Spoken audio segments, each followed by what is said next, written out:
We are committed to action against Iran. It's not a question of if that will happen, but when that will happen.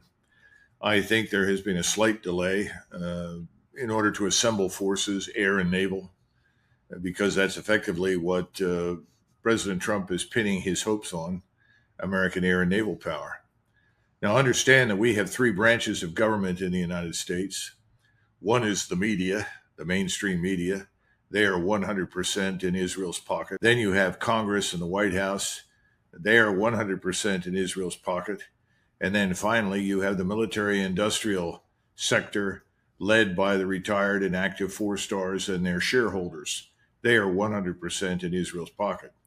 So there is no debate about what will happen. We're going to launch, I would imagine, airstrikes involving primarily B-2, B-1 bombers, delivering very, very devastating, precise munitions, ostensibly to destroy the underground facilities that the Iranians have, and also, I think, to pursue this illusory regime change approach.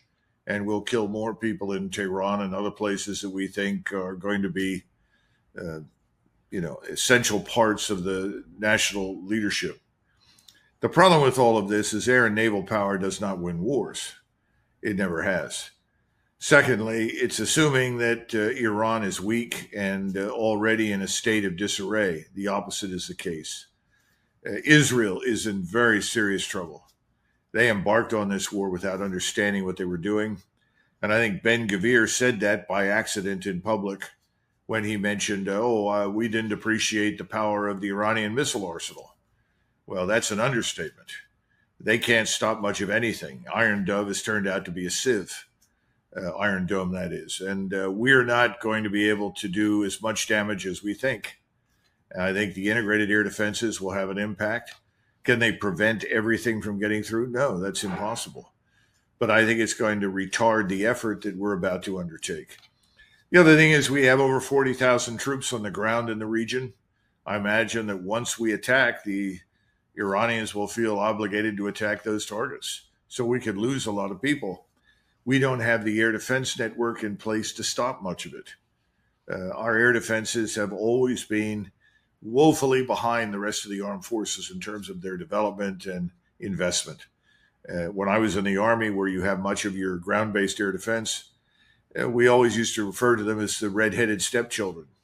They never had enough. But we, on the other hand, had never really faced an enemy that had tremendous missile and air power.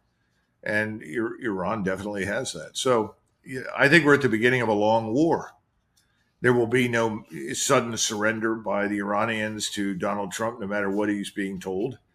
And I think he's very foolish to believe any of the people talking to him, because these are the same people that urged us to become involved in Ukraine and sponsor the Ukrainian battering ram against Russia, telling us all back in February of 2022, March, April, May, June, July, and onward, the Russians are incompetent. The Russians are running out of ammunition. The Russians don't have enough missiles. The Russian soldiers don't want to fight, on and on and on. Well, that was all nonsense, lies. Most of what is being heard in the mainstream media about Iran is also one big lie. Iran is not about to surrender. It's not going to crumble. There will be no uprising to remove the regime.